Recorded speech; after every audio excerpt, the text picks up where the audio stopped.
The burning of a cola-made flag and posters of Foreign Minister Wilfred Elrington branded as a traitor significantly upped the agitation by citizens organized for liberty through action. The group is not happy with statements attributed to the Secretary General of the Organization of American States calling the death of a Guatemalan farmer in a shootout with Belize Defense Force soldiers reprehensible and saying that the incident happened in the adjacency zone when in fact the incursion was 2 miles inside Belize's western border. And so, COLA went to the Belize City office of the OAS to send a message to Washington and Belmopan. Giovanni Brackett is the president of COLA. If we were to leave this OAS statement as it is right now on the track record, we don't know how, and we were to end up at the International Court of Justice, we're not sure how would this be impactful, what impact this would have on the court's case. And so what we're saying is that the Belize may not be an Israel, we may not be a United States, but we are a sovereign nation. We are a people that we have blood running in our veins. We settled here, this is our property. And no way on God's green, how the hell could they treat us like this without reissuing a correction? And make it matters worse, the reason why we have this here with the Minister of Foreign Affairs, Sir Errington, the reason why we have this, if you notice at the top mark traitor and the bottom mark Judas. We don't like to get personal, but when you can defend an accurate statement issued by the Secretary General of the OAS, you are telling me that you are no longer Belizean. You need to move and pack your things and move to go to Guatemala. The staging of this morning's protest and press conference in front of the OAS office on Blue Marlin Boulevard was designed to send a message. Whether or not that message will be heard and understood in Belmopan or Washington is left to be seen.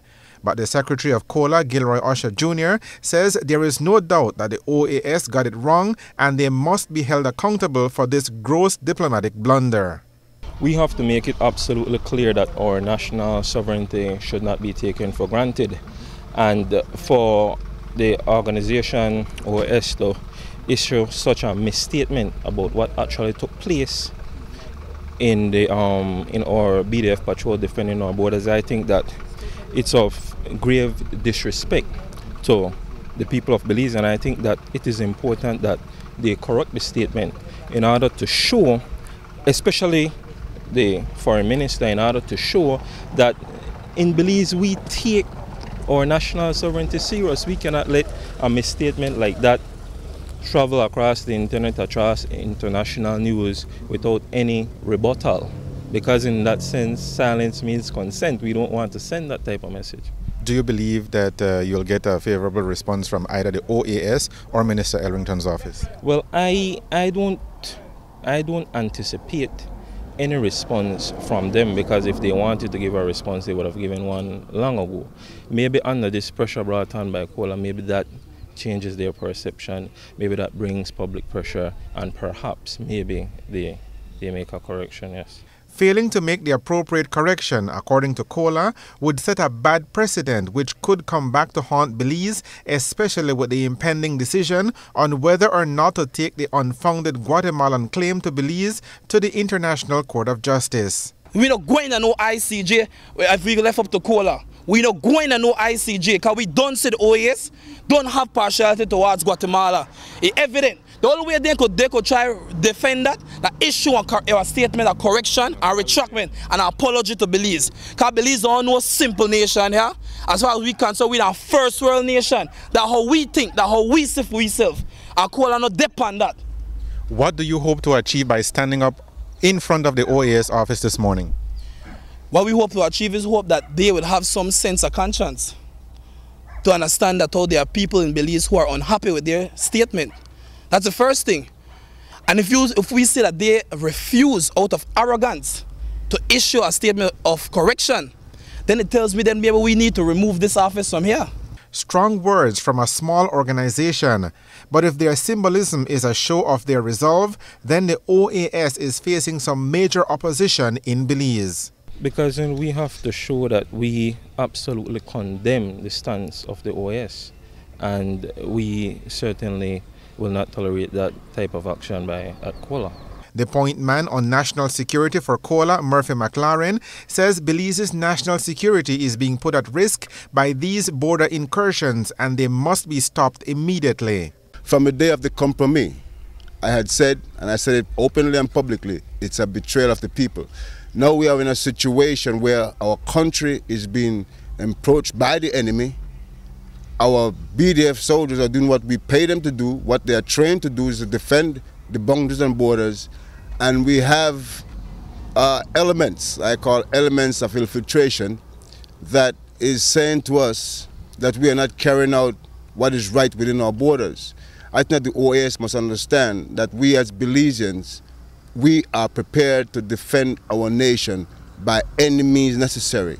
We are not looking for war, we are not looking for confrontation.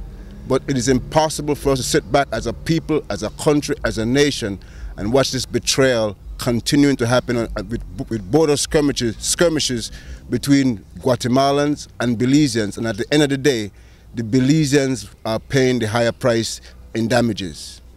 You're the point man on national security for this organization. Is it your belief that our national security has been compromised?